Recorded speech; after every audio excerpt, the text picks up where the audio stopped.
Halo semuanya, Assalamualaikum warahmatullahi wabarakatuh. Salam sejahtera bagi kita semuanya. Berjumpa lagi dengan saya Haris. Setelah sekian lama saya tidak mengupload video terkait info bansos. Pada kesempatan kali ini di awal bulan September ya, tepatnya tanggal 9 September kita akan membahas ya terkait solusi solusi bagi bantuan yang kemarin tahap 2, baik bantuan PKH atau BPNT yang sempat tidak cair karena masuk desil yang tinggi. Jadi sudah diketahui bersama bahwasanya untuk penyaluran tahap 2 itu sudah menggunakan peringkat desil.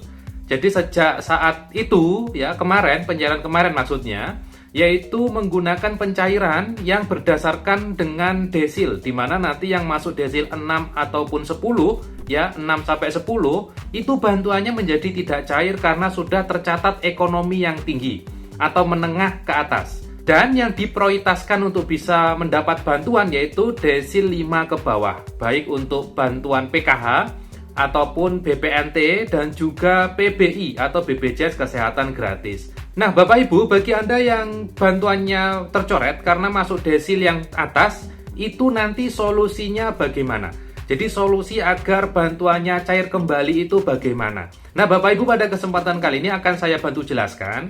Bagi yang ingin tahu, silakan bisa disimak penjelasan berikut ini sampai tuntas ya, agar tidak terjadi kesalahpahaman di kemudian hari. Dan berikut info lengkapnya. Baik, terima kasih Bapak Ibu. Jadi langsung saja pada kesempatan kali ini kita akan membahas solusi terkait bantuan PKH-BPNT yang tidak cair ya, karena Anda masuk desil 6 ke atas. Itu solusinya bagaimana? Jadi Bapak Ibu, ada 3 solusi atau 3 langkah nanti yang bisa ditempuh.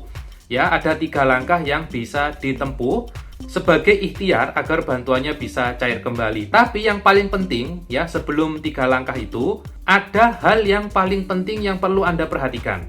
Bahwasanya pada penyaluran tahap 2 kemarin itu, data siapa saja yang masih cair dan siapa saja yang tidak cair itu sudah berdasarkan hasil peringkat ekonomi. Jadi data ekonominya itu sudah dipadu-padankan. Misal dia pendapatannya berapa, ya gajinya itu berapa, sebulan berapa, dia punya aset apa saja, apakah dia punya tanah, apakah punya mobil, apakah punya sepeda motor, berapa jenisnya apa saja, itu sudah tercatat pada data ekonomi. Dan di situ sudah dilakukan pemeringkatan ya, di mana yang total peringkatnya itu naik atau desil 610 itu bantuannya menjadi tidak cair. Berikutnya Bapak Ibu, mungkin juga ada kesalahan data ya. Kesalahan data ini yang mengakibatkan ya seseorang yang semestinya secara kenyataan itu sangat-sangat miskin tapi masuk desil atas. Nah, itu mengakibatkan bantuannya menjadi tidak cair. Tenang Bapak Ibu, ada solusinya agar nanti bantuan di tahap 3 ataupun tahap 4 bisa cair lagi ya. Langkah yang pertama Bapak Ibu ya, langkah yang pertama mohon perhatikan baik-baik ya. Pastikan data kependudukan Anda valid. Silakan dicek KTP dan KK. Silakan nanti di sana dicek status pekerjaan pada kartu KK-nya. Ada itu sudah sesuai kenyataan atau belum? Baik Anda sendiri, istri atau suami Anda, anak-anak Anda silakan dicek semua. Status pekerjaannya itu sesuai atau tidak? Karena ada yang pekerjaannya itu buruh harian ya, ataupun tukang bangunan ya, tapi di KK-nya itu tertulis karyawan swasta. Nah, itu juga akan meningkatkan status ekonomi sesuai dengan data kartu KK itu. Makanya nanti segera di edit terlebih dahulu, di-update. Update-nya di mana Mas kalau terkait pekerjaan? Nah, update-nya bisa dilakukan di kantor kecamatan atau dinas kependudukan dan pencatatan sipil di daerah Anda masing-masing. Itu langkah pertama ya. Jadi pastikan data pada kartu keluarga, KTP-nya itu sudah sesuai. Langkah yang kedua, jika langkah pertama sudah selesai, sudah diupdate ya, maka nanti masuk langkah kedua, yakni perbaharuan data ke desa atau kelurahan. Jadi perbaharuan data pada sistem SIG-NG, Sistem Informasi Kesejahteraan Sosial Next Generation yang ada di desa atau kelurahan setempat. Itu diperbaharui, ya, diperbarui. Misal di SIG-NG Anda di sana memiliki sepeda motor 5 ya, kenyataannya punya 2 ya diupdate. Jadi 2, ya. Misal Anda kenyataannya tidak punya sawah ataupun tidak punya tanah gitu ya, tapi di sistem Anda tercatat punya sawah 1 hektar, lah itu harus segera diupdate.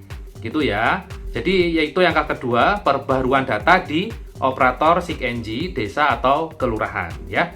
Berikutnya, langkah yang ketiga, yakni setelah pembaruan data itu selesai, bisa Anda usul ulang, minta usul ulang. Minta usul ulang ke desa atau kelurahan juga boleh, atau menggunakan aplikasi Cek Bansos. Silakan bisa diusulkan lagi bantuan apa yang ingin Anda inginkan. Apakah PKH, ataukah BPNT, ataukah BPJS Kesehatan PBI, atau semuanya bisa dilakukan pengusulan ulang dari awal. Jadi langkah yang pertama tadi adalah perbaruan data Dukcapil, KK-KTP-nya ya, Adminduk maksudnya, administrasi kependudukan ya. Berikutnya langkah kedua, perbaharuan data di operator SIG-NG desa kelurahan ya. Minta diupdate datanya di sana. Kalau menu perubahan datanya itu muncul, biasanya ada tanggal-tanggal tertentu bisa melakukan perubahan-perubahan data ini gitu ya. Langkah yang ketiga yaitu adalah pengusulan ulang. Jadi silakan bisa melakukan pengusulan ulang menggunakan handphone dengan aplikasi Cek Bansos ataupun dengan SIG-NG yang ada di desa atau kelurahan. Jadi itu 3 langkah yang bisa ditempuh jika bantuan PKH BPNT tahap 2 tidak cair karena ekonominya tercatat di atas. Gitu ya Bapak Ibu. Jadi bisa dilakukan, silakan bisa dilakukan, silakan bisa ditempuh solusinya.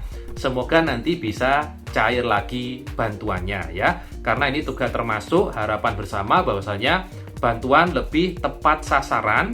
Nah, tepat sasarannya ini berdasarkan data ekonomi yang sudah ada. Baik data pada BPS ataupun pada Kemensos ataupun data P3KE ataupun data lainnya dijadikan jadi satu.